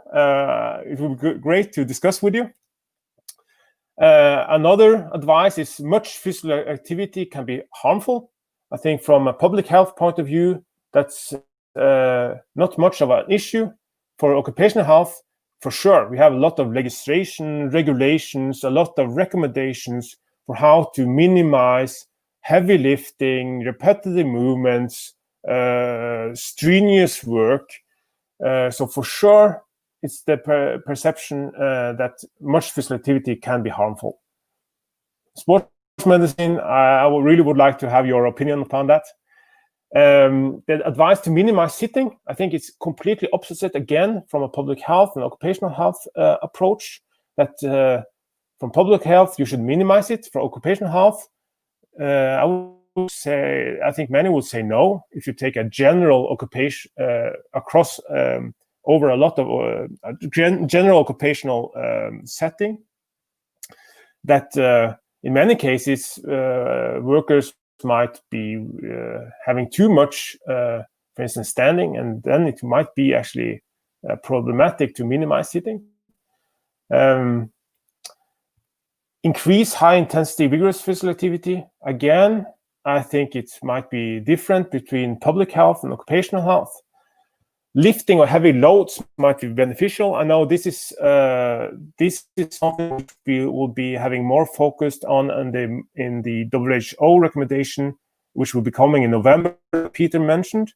And I think here, with respect to heavy lifting, I think it's a very different opinion and recommendation from public health and occupational health. I know about sports medicine in this respect, but I think this will also be an important topic of physical activity, which we need to discuss more and make some kind of better documentation and evidence across the disciplines. And then what I think also is important is with respect to recovery. Is recovery so important that it should be a part of the advice with respect to physical activity? I think at least now for public health approach, it's not mentioned. I don't think that's is perceived as being that important. For occupational health, it is for sure. For sports medicine, I've said yes, I believe so, but it would be good to have your input. But I think it's at least, of course, I try here to be very specific, perhaps a bit provocative, but how that it is so different between disciplines who have been doing research and practice with respect to physical activity and health for decades. And for both disciplines, if you ask them, no matter if it's with respect to mental health, physical health, general health, I think both disciplines will say, yes, the physical activity and the behaviors you do are important for health. So what can explain these type of differences between the disciplines? I think one of the main keys to this are that it's a very different focus of the purpose of physical activity between this. So for public health, I think the main purpose of physical activity is mainly be active during leisure time for well-being and health. For occupational physical activity, then the purpose of physical activity is not in principle mainly for well-being and health. It's for optimizing a work performance, be productive, do a productive work task without getting injured. That's in principle the purpose, if it's a manual work. And for sports medicine, I guess it is very similar to occupational physical activity field. Like it's about optimizing sports performance without injury. So it could both be for preventing injury to happen, but it could also be if you have an injury, you would like to fix the injury as best as possible for optimizing the performance, like we saw in the previous talk. So I think this might be a reason for why I think that the occupational physical activity discipline and sports medicine discipline have more in common with respect to advice and recommendations and practice than public health physical activity and for instance, occupational physical activity. I would like to hear your opinion upon that because I'm not sure. Another thing can be that it's a different focus on the important health outcomes. So I think for both occupational physical activity and sports medicine, musculoskeletal function, capacity, and health is among the top priority. We know that musculoskeletal health are, at least in Denmark, is the most important component for sickness absence, early retirement with huge costs. And I guess it's very much the same with respect to sports. That's one of the major causes for injury and for not performing or being able to exercise sufficiently is about not having the muscular functional capacity and health to perform very well. But with respect to public health, I find it quite fascinating that musculoskeletal function, capacity, and health is hardly mentioned, for instance, by WHO as an important outcome. So I think here it's more about mortality, it's more about cardiovascular disease, cancers, and mental health, which is also good, and I think really, really important outcomes. But I think the difference is really about the focus on musculoskeletal health, which I think is really important, and really hope that we can push this so it also becomes a top priority for WHO with respect to physical activity. And Peter mentioned it a bit, but I think it's worth to repeat that I think it's so important to be able to give evidence-based advice to different people. And I think that counts both from a public health authorities, occupational health service, or sports medicine. And nowadays, I think after many years, I think if you are if you have a worker having sedentary work, I think across these authorities or disciplines, they will come up very much with the same advice for a sedentary worker. So in general, it is if you are sitting a lot at work and you have to do it because of you have several screens and perhaps you stand, but you cannot move much. Make sure that you have active transportation, are active, do sports during leisure time. I think that's very fine and that's simple enough. But here is where we have had almost all the focus with respect to public physical activity and health, at least related to the workplace. But which type of advice would you give to, for instance, these workers? So we've been out in manufacturing, like those working on different type of production lines, and we are measuring with estimators that some of them, they are doing static standing for about 7 hours at work. And it cannot be changed, at least not very easily, and certainly not by the worker themselves, because it's completely depending on the production line. So they are standing for 7 hours at work, and that cannot be changed. What do you think the recommendation should be? So from the public health authority, I guess think it would be that, well, they should be as active as possible, sit as little as possible when they are coming home from work. For occupational health service, I'm not sure, but I guess the current advice will be they should sit as much as possible when getting home because they need to rest and recover. Sports medicine, I'm not sure. Perhaps it will be more about trying to do exercises to improve fitness, but I would like to have your opinion on that. But in the end, I think the advice for these workers will be very different. What is to this type of jobs requires have tons of those type of workers doing a lot of not doing that or lifting any longer, but a lot of walking. We have studies from actimeter-based showing that, for instance, hospital cleaners, they are walking 15 to 20,000 steps per day, because that's necessary to fulfill the requirements with respect to what needs to be cleaned. But what should we really recommend to walk 15,000 steps at work? Should you then be recommended to sit, to be as much as active as possible, or do sports to improve your fitness of becoming fit for your job? I think these advices will depend solely and differ if you which one of these authorities or disciplines you will ask, which I think is a big problem. So we have again with colleagues we try to get this in editorial in British Journal of Sports Medicine, illustrating it by how a day for a cleaner might look like, based on our accelerometer measurements on hundreds of cleaners. Looking that they drive to work, they are sedentary transport to work. At work, they are doing cleaning, so they are on their feet, walking, standing during the day, then sit for transport back home, and then have a very sedentary rest time. This looks like for a lot of cleaners, also other occupations of lower education and income. I think this activity advice look at something like this.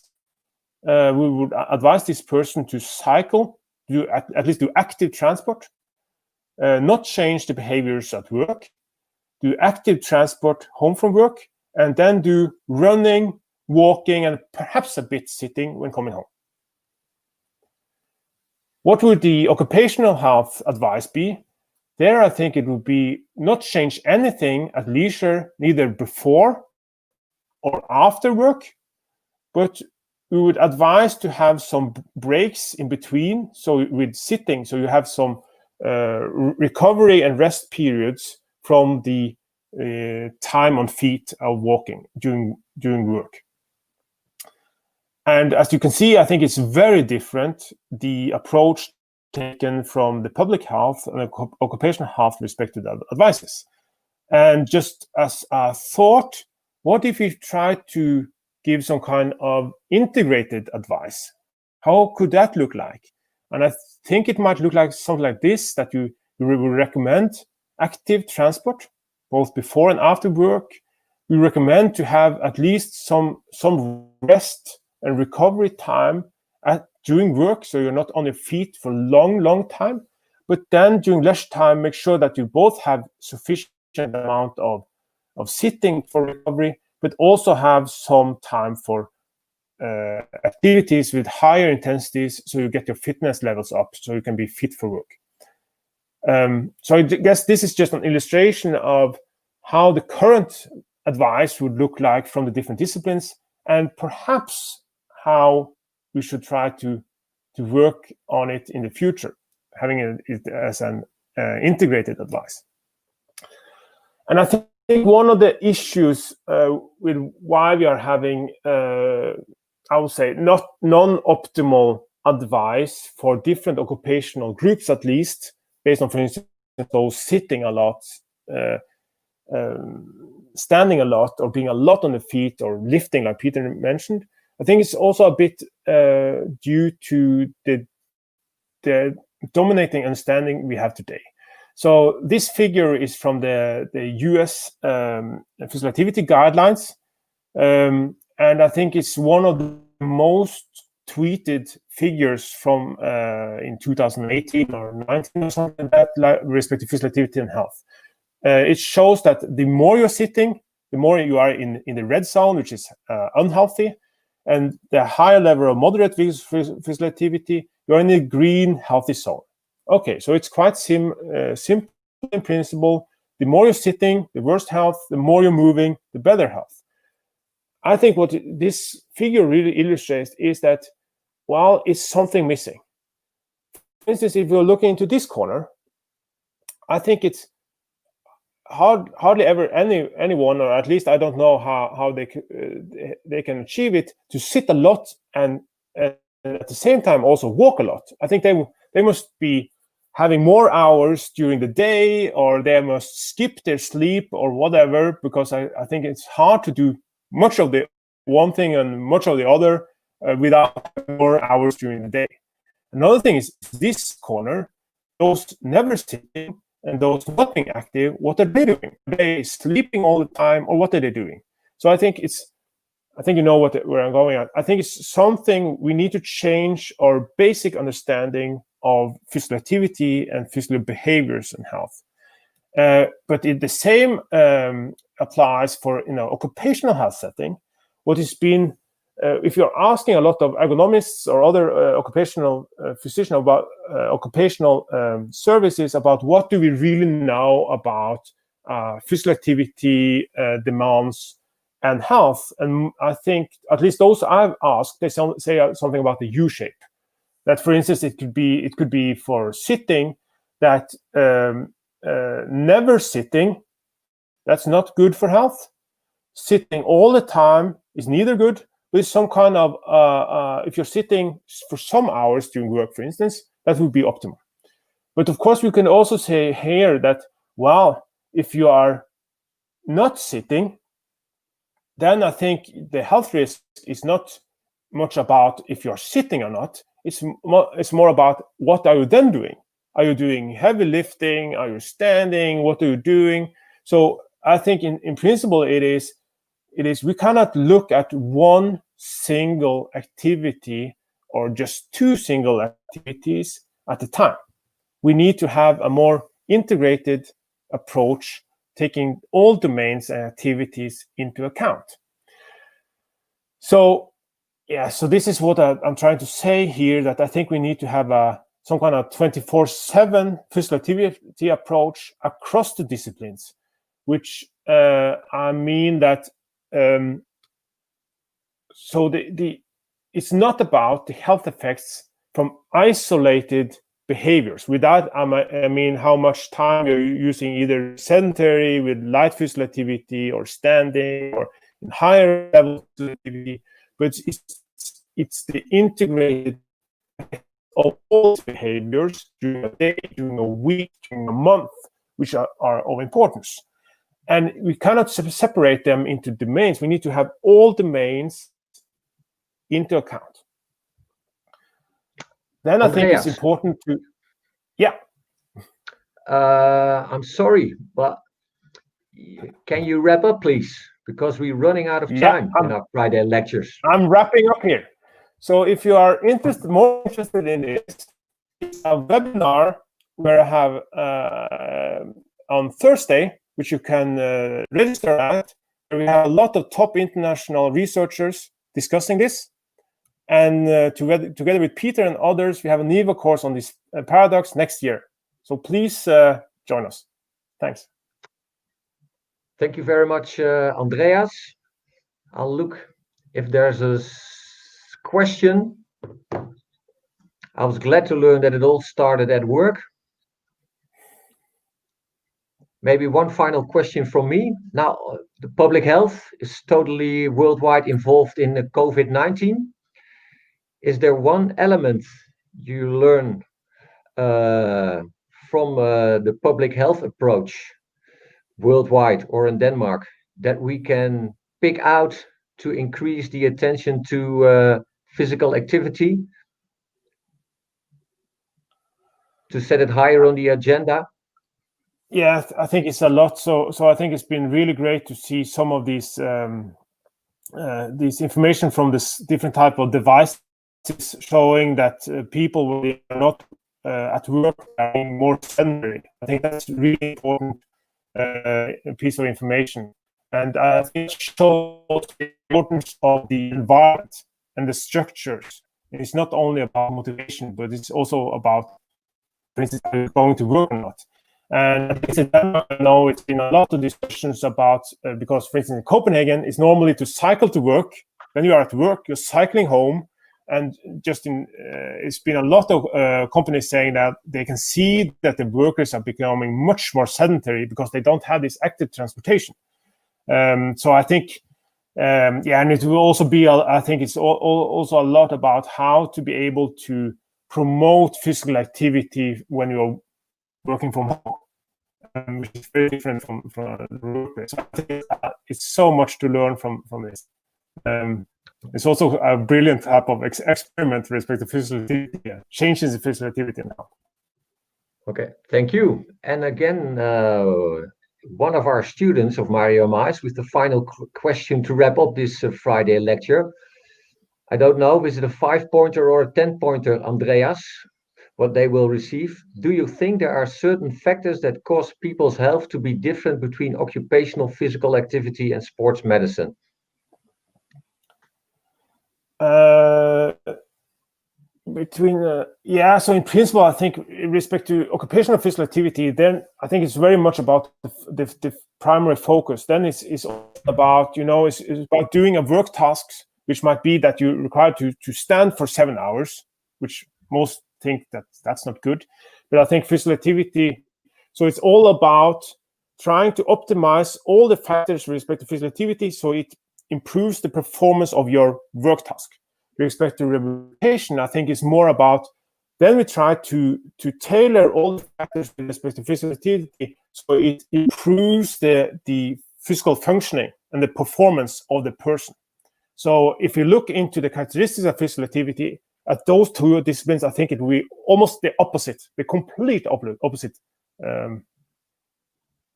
Thank you very much. Is it a 5-pointer, a 10-pointer question for you, Andreas? Because I think it's really, it's at least a 4, perhaps 5. Okay, I'll give that. So thank you again. I'll wrap up the meeting.